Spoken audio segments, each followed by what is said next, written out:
ओम शांति। आज 15 मार्च 2025 के बाबा के अनमोल मधुर महावाक्य सुनेंगे। आज की बाबा की मुरली है सच्ची गीता सार। बाबा कहे श्रीमद् भगवत गीता में भी ये बात जरूर आती है कि देह सहित देह के सर्व संबंधों को भूल माम एकम याद करो, एक मुझे याद करो। यही तो गीता का सार बाबा भी पढ़ाते हैं हमें। साथ ही बाबा कहते हैं तुम्हें बहुत सहज पुरुषार्थ करना है। कौन सा? बस चुप रहना है। चुप रहने से ही बाप का वर्षा ले लेंगे। बाप को याद करना है और सृष्टि चक्र को फिराना है। याद से विकर्म विनाश होंगे, आयु भी बड़ी होगी और चक्र को जानने से चक्रवर्ती राजा बन जाएंगे। तो बाबा कहे यही तो सहज पुरुषार्थ है। गीता में भी लिखा है कि भगवान ने आकर रुद्र ज्ञान यज्ञ रचा। तो ये यज्ञ, ये पाठशाला है जहां बाप आकर के सच्ची गीता ज्ञान सुनाते हैं, जिससे हम सदगति को प्राप्त करते हैं। ये बात मनुष्य नहीं समझ पाते हैं। तो बाबा कहे तुम बच्चों को सर्विस पर जब होते हैं तो ये बातें मनुष्य को स्पष्ट समझानी है। तो सुनते हैं आज के बाबा के अनमोल मधुर महावाक्य। ओम शांति। मीठे बच्चे, अब वापस घर जाना है, इसलिए देह सहित देह के सब संबंधों को भूल एक बाप को याद करो। यही है सच्ची गीता का सार। आज की मुरली से प्रश्न है, तुम बच्चों का सहज पुरुषार्थ क्या है? उत्तर, बाप कहते तुम बिल्कुल चुप रहो। चुप रहने से ही बाप का वर्षा ले लेंगे। बाप को याद करना है और सृष्टि चक्र को फिराना है। बाप की याद से तुम्हारे विकर्म विनाश होंगे, आयु बड़ी होगी और चक्र को जानने से चक्रवर्ती राजा बन जाएंगे। यही है सहज पुरुषार्थ। ओम शांति। मीठे मीठे रूहानी बच्चों प्रति रूहानी बाप फिर से समझा रहे हैं, रोज रोज समझानी देते हैं। बच्चे तो समझते हैं बरोबर हम गीता का ज्ञान पढ़ रहे हैं, कल्प पहले मुआफिक, परंतु श्री कृष्ण नहीं पढ़ाते हैं। गीता का ज्ञान पढ़ रहे हैं कल्प पहले मुआफिक, परंतु श्री कृष्ण नहीं पढ़ाते। परम पिता परमात्मा हमको पढ़ाते हैं, वही हमको फिर से राजयोग सिखा रहे हैं। तुम अभी डायरेक्ट भगवान से सुन रहे हो। भारतवासियों का सारा मदार गीता पर ही है। उस गीता में भी लिखा हुआ है कि रुद्र ज्ञान यज्ञ रचा। यह यज्ञ भी है तो पाठशाला भी है। बाप जब सच्ची गीता आकर सुनाते हैं तो हम सदगति को पाते हैं। मनुष्य ये नहीं समझते। बाप जो सर्व का सदगति दाता है, उनको ही याद करना है। गीता भल पढ़ते आए हैं, परंतु रचयिता और रचना को न जानने कारण नेति नेति करते आए हैं। बाबा कहे भले गीता पढ़ा, परंतु न रचयिता को जाना न रचना को जाना, इसलिए नेति नेति करते आए हैं। सच्ची गीता तो सच्चा बाप ही आकर सुनाते हैं। यह है विचार सागर मंथन करने की बातें। जो सर्विस पर होंगे उनका अच्छी रीति ध्यान जाएगा। बाबा ने कहा है हर चित्र में जरूर लिखा हुआ हो। कौन सी बात लिखी हुई हो? ज्ञान सागर पतित पावन, गीता ज्ञान दाता, परम पिता परम शिक्षक परम सतगुरु शिव भगवान वाच। कितना एक्यूरेट बाबा हर बात समझाते हैं कि हर चित्र के नीचे जरूर लिखा हुआ हो, ज्ञान सागर पतित पावन, गीता ज्ञान दाता, परम प्रिय परम पिता परम शिक्षक परम सतगुरु शिव भगवान उवाच। यह अक्षर तो जरूर लिखो जो मनुष्य समझ जाए। त्रिमूर्ति शिव परमात्मा ही गीता का भगवान है, न किसी कृष्ण। ऐसी लिखत हो जो मनुष्य आप ही समझ जाए कि परम पिता परमात्मा ही गीता का भगवान है, न किसी कृष्ण। ओपिनियन भी इस पर लिखाते हैं, हमारी मुख्य है गीता। बाप दिन प्रतिदिन नई नई पॉइंट्स भी देते रहते हैं। ऐसे नहीं आना चाहिए कि आगे क्यों नहीं बाबा ने कहा। बाबा का ये मन में ख्याल नहीं आना चाहिए कि पहले बाबा ने क्यों ये बातें नहीं समझाई। ड्रामा में नहीं था। बाबा की मुरली से नई नई पॉइंट्स निकालनी चाहिए। लिखते भी है राइज और fall, rise of Bharat, fall of Bharat. Hindi में कहते भारत का उत्थान और पतन।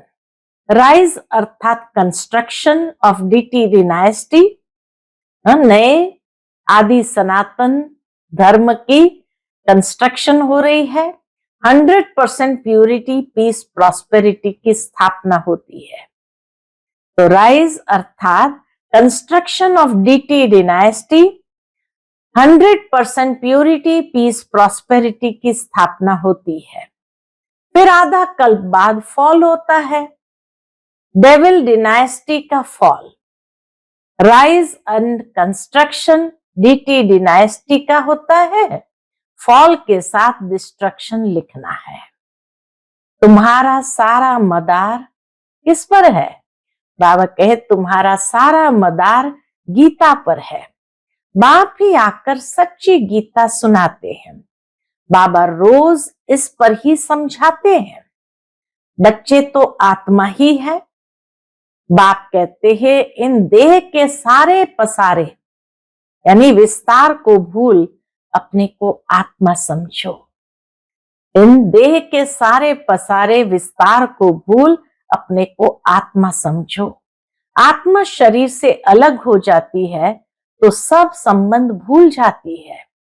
तो बाप भी कहते हैं देह के सब संबंध छोड़ अपने को आत्मा समझ मुझ बाप को याद करो। अभी घर जाना है ना, आधा कल्प वापस जाने के लिए ही इतनी भक्ति की है। सतयुग में तो कोई वापस जाने का पुरुषार्थ नहीं करते हैं। वहां तो सुख ही सुख है। गाते भी है दुख में सिमरण सब करे, सुख में करे न कोई। परंतु सुख कब है दुख कब है ये नहीं समझते हैं। हमारी सब बातें हैं गुप्त। हम भी रूहानी मिलिट्री के हैं ना। शिव बाबा की शक्ति सेना है। इनका अर्थ भी कोई समझ न सके। देवियां आदि की इतनी पूजा होती है परंतु कोई की भी बायोग्राफी को नहीं जानते हैं। जिनकी पूजा करते हैं उनकी बायोग्राफी को जानना चाहिए ना। बाबा का इतनी पूजा करते हैं तो बायोग्राफी को भी जानना चाहिए ना। ऊंचते ऊंच शिव की पूजा है, फिर ब्रह्मा विष्णु शंकर की, फिर लक्ष्मी नारायण राधे कृष्ण के मंदिर है और तो कोई है नहीं। एक ही शिव बाबा पर कितने भिन्न भिन्न नाम रख मंदिर बनाए हैं। अभी तुम्हारी बुद्धि में सारा चक्र है। ड्रामा में मुख्य एक्टर्स भी होते हैं ना। वह है हद का ड्रामा, यह है बेहद का ड्रामा। इसमें मुख्य कौन कौन है यह भी तुम जानते हो। मनुष्य तो कह देते हैं राम जी संसार बना ही नहीं। वो तो कह देते राम जी संसार बना ही नहीं। इस पर भी एक शास्त्र बनाया है कि राम जी संसार बना ही नहीं। अर्थ कुछ भी नहीं समझते। बाप ने तुम बच्चों को बहुत सहज पुरुषार्थ सिखाया है। सबसे सहज पुरुषार्थ है तुम बिल्कुल चुप रहो। बाबा कहे बिल्कुल चुप रहो। चुप रहने से ही बाप का वर्षा ले लेंगे। बाप को याद करना है, सृष्टि चक्र को याद करना है। बाप की याद से तुम्हारे विकर्म विनाश होंगे। तुम निरोगी बनेंगे, आयु बड़ी होगी, चक्र को जानने से चक्रवर्ती राजा बनेंगे।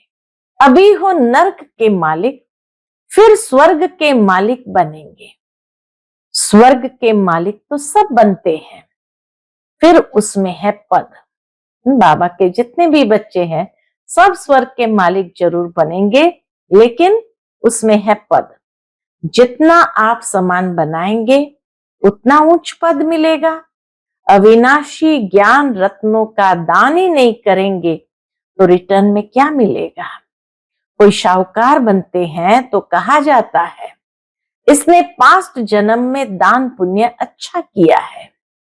अभी बच्चे जानते हैं रावण राज्य में तो सब पाप ही करते हैं। सबसे पुण्य आत्मा है श्री लक्ष्मी श्री नारायण।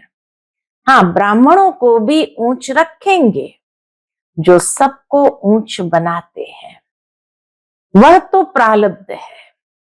श्री लक्ष्मी नारायण ये तो प्रारब्ध है। ये ब्रह्मा मुख वंशावली ब्राह्मण कुलभूषण श्रीमत पर ये श्रेष्ठ कर्तव्य करते हैं। ब्रह्मा का नाम है मुख्य, त्रिमूर्ति ब्रह्मा कहते हैं ना। अभी तो तुमको हर बात में त्रिमूर्ति शिव कहना पड़े। ब्रह्मा द्वारा स्थापना, शंकर द्वारा विनाश, यह तो गायन है ना। विराट रूप भी बनाते हैं, परंतु उसमें न शिव को दिखाते हैं न ब्राह्मणों को दिखाते हैं। यह भी तुम बच्चों को समझाना है। तुम्हारे में भी यथार्थ रीति मुश्किल कोई की बुद्धि में बैठता है। अथाह पॉइंट्स है ना, जिसको टॉपिक्स भी कहते हैं। कितनी टॉपिक्स मिलती है। सच्ची गीता भगवान के द्वारा सुनने से मनुष्य से देवता विश्व के मालिक बन जाते हैं। ये भी एक टॉपिक रख सकते। सच्ची गीता भगवान के द्वारा सुनने से मनुष्य से देवता विश्व के मालिक बन जाते हैं। टॉपिक कितनी अच्छी है, परंतु समझाने का भी अक्ल चाहिए ना। ये बात क्लियर लिखनी चाहिए जो मनुष्य समझे और पूछे। कितना सहज है। एक एक ज्ञान की पॉइंट्स लाखों करोड़ों रुपए की है, जिससे तुम क्या से क्या बनते हो। तुम्हारे कदम कदम में पदम है, इसलिए देवताओं को भी पदम का फूल दिखाते हैं, कमल का फूल दिखाते हैं। तुम ब्रह्मा मुख वंशावली ब्राह्मणों का नाम ही गुम कर दिया है। वह ब्राह्मण लोग कच्छ में कुरुम गीता लेते हैं, कहते कच्छ में कुरुम। अभी तुम हो सच्चे ब्राह्मण, अर्थात अपने बगल में नीचे गीता लेते हैं। अभी तुम हो सच्चे ब्राह्मण, तुम्हारे कच्छ यानी बुद्धि में है सत्यम, उनके कच्छ में है कुरुम, अर्थात खाली पुस्तक है। तो तुमको नशा चढ़ना चाहिए। हम तो श्रीमत पर स्वर्ग बना रहे हैं, बाप राजयोग सिखला रहे हैं। तुम्हारे पास कोई पुस्तक नहीं है, लेकिन ये सिंपल बैज ही तुम्हारी सच्ची गीता है।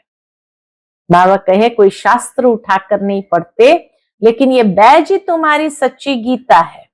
इसमें त्रिमूर्ति का भी चित्र है, तो सारी गीता इसमें आ जाती है। सेकंड में सारी गीता समझाई जाती है। इस बैज द्वारा तुम सेकंड में किसको भी समझा सकते हो। यह तुम्हारा बाप है। इनको याद करने से तुम्हारे पाप विनाश होंगे। ट्रेन में जाते चलते फिरते कोई भी मिले, तुम उनको अच्छी रीति समझाओ। कृष्णपुरी में तो सब जाना चाहते हैं ना। इस पढ़ाई से यह बन सकते हैं। पढ़ाई से राजा स्थापन होती है, और धर्म स्थापक कोई राजा ही नहीं स्थापन करते हैं। तुम जानते हो हम राज योग सीखते हैं भविष्य 21 जन्मों के लिए। कितनी अच्छी पढ़ाई है। सिर्फ रोज 1 घंटा पढ़ो बस। वह पढ़ाई तो 4-5 घंटे के लिए होती है, ये 1 घंटा भी बस है। सो भी सवेरे का टाइम ऐसा है जो सबको फ्री होता है। बाबा कहे सवेरे का टाइम ऐसा है जो सबको फ्री है।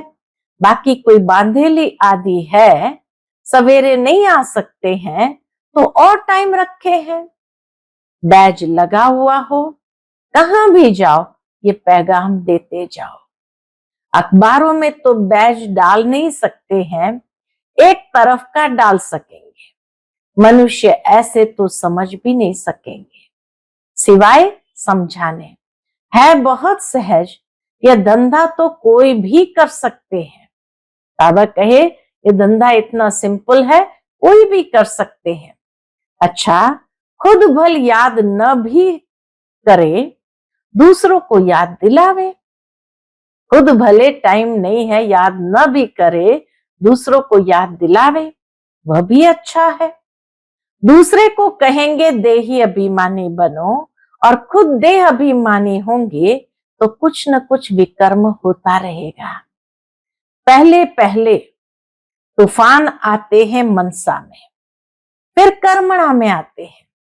मनसा में बहुत आएंगे, उस पर फिर बुद्धि से काम लेना है। बुरा काम कभी नहीं करना है। बाबा कहे बुरा काम कभी करना नहीं है, अच्छा कर्म करना है। संकल्प अच्छे भी होते हैं, बुरे भी होते हैं। बुरे को रोकना चाहिए। ये बुद्धि बाप ने दी है, अच्छा क्या है बुरा क्या है। देह अभिमान वाला कौन सा संकल्प है, यह बुद्धि बाप ने दी है। दूसरा कोई समझ न सके, वह तो रॉन्ग काम ही करते रहते हैं। तुमको अभी राइट काम ही करना है। अच्छे पुरुषार्थ से राइट काम होते हैं। बाप तो हर बात बहुत अच्छी रीति समझाते रहते हैं। अच्छा, मीठे मीठे सिकिलते बच्चों प्रति माता पिता बाप दादा का याद प्यार और गुड मॉर्निंग। रूहानी बाप की रूहानी बच्चों को नमस्ते। हम सभी रूहानी बच्चों की रूहानी माता पिता बाप दादा को याद प्यार, गुड मॉर्निंग और नमस्ते। नमस्ते, शुक्रिया बाबा, शुक्रिया। आज की मुरली से धारणा के लिए मुख्य सार है, यह एक एक अविनाशी ज्ञान का रत्न लाखों करोड़ों रुपए का है। इन्हें दान कर कदम कदम पर पद्मों की कमाई जमा करनी है। आप समान बनाकर ऊंच पद पाना है। दूसरी पॉइंट, विकर्मों से बचने के लिए देही अभिमानी रहने का पुरुषार्थ करना है। मनसा में कभी बुरे संकल्प आए तो उन्हें रोकना है, अच्छे संकल्प चलाने हैं। कर्मेंद्रिय से कभी कोई उल्टा कर्म नहीं करना है। आज का बाप दादा का मधुर वरदान हम बच्चों के प्रति है, रूहानियत के प्रभाव द्वारा फरिश्तेपन का मेकअप करने वाले सर्व के स्नेही भव। जो बच्चे सदा बाप दादा के संग में रहते हैं, उन्हें संग का रंग ऐसा लगता है जो हर एक के चेहरे पर रूहानियत का प्रभाव दिखाई देता है। जिस रूहानियत में रहने से फरिश्तेपन का मेकअप स्वतः हो जाता है, जैसे मेकअप करने के बाद कोई कैसा भी हो लेकिन बदल जाता है, मेकअप करने से सुंदर लगता है। यहां भी फरिश्तेपन के मेकअप से चमकने लगेंगे और ये रूहानी मेकअप सर्व का स्नेही बना देगा। आज का स्लोगन है, ब्रह्मचर्य, योग तथा दिव्य गुणों की धारणा ही वास्तविक पुरुषार्थ है। ब्रह्मचर्य, योग तथा दिव्य गुणों की धारणा ही वास्तविक पुरुषार्थ है। फिर मातेश्वरी जी के अनमोल महावाक्य है और आज के महावाक्य का टाइटल है, कर्म बंधन तोड़ने का पुरुषार्थ। बहुत मनुष्य प्रश्न पूछते हैं कि हमें क्या करना है, कैसे अपना कर्म बंधन तोड़े। अब हर एक की जन्म पत्री को तो बाप जानता है। बच्चे का काम है एक बार अपने दिल से बाप को समर्पित हो जाए, अपनी जवाबदारी उनके हाथ में दे देवे, फिर वो हर एक को देख राय देगा कि तुमको क्या करना है। सहारा भी प्रैक्टिकल में लाना है, बाकी ऐसे नहीं सिर्फ सुनते रहो और अपनी मत पर चलते चलो। बाप साकार है तो बच्चे को भी स्थूल में पिता, गुरु, टीचर का सहारा लेना है। ऐसे भी नहीं आज्ञा मिले और पालन न कर सके तो और ही अकल्याण हो जाए। तो फरमान पालन करना भी हिम्मत चाहिए। चलाने वाला तो रमजबाज है, वो जानता है इसका कल्याण किस में है, तो वह ऐसे डायरेक्शन देगा कि कैसे कर्म बंधन तोड़े। कोई को फिर यह ख्याल में नहीं आना चाहिए कि फिर बच्चों आदि का क्या हाल होगा। इसमें कोई घर बार छोड़ने की बात नहीं है। मम्मा कहे इसमें कोई घर बार छोड़ने की बात नहीं है, यह तो थोड़े से बच्चों का इस ड्रामा में पार्ट था तोड़ने का। अगर ये पार्ट न होता तो तुम्हारी जो अब सेवा हो रही है फिर कौन करे। अब तो छोड़ने की बात ही नहीं है। शुरू शुरू में जो आए यज्ञ बनना था तो उस समय छोड़ा, मगर परमात्मा का हो जाना है, डरो नहीं, हिम्मत रखो। बाकी जो डरते हैं वो न खुद खुशी में रहते हैं न फिर बाप के मददगार बनते हैं। यहाँ तो उनके साथ पूरा मददगार बनना है। मम्मा कहे जब जीते जी मरेंगे तभी मददगार बन सकते हैं, कहां भी अटक पड़ेंगे तो फिर वो मदद देकर पार करेगा। तो बाबा के साथ मनसा वाचा कर्मणा मददगार होना है। इसमें जरा भी मोह की रग होगी तो वह गिरा देगी। तो हिम्मत रखो, आगे बढ़ो। कहाँ हिम्मत में कमजोर होते हैं तो मूंझ पड़ते हैं।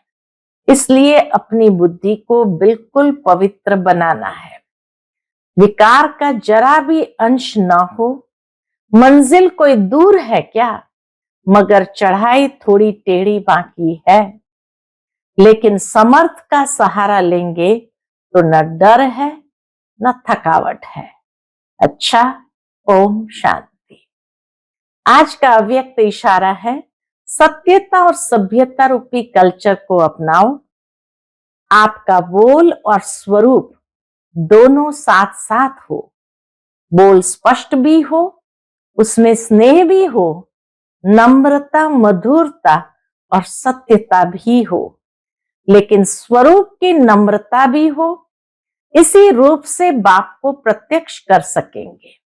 निर्भय हो लेकिन बोल मर्यादा के अंदर हो, फिर आपके शब्द कड़े नहीं मीठे लगेंगे। अच्छा, ओम शांति।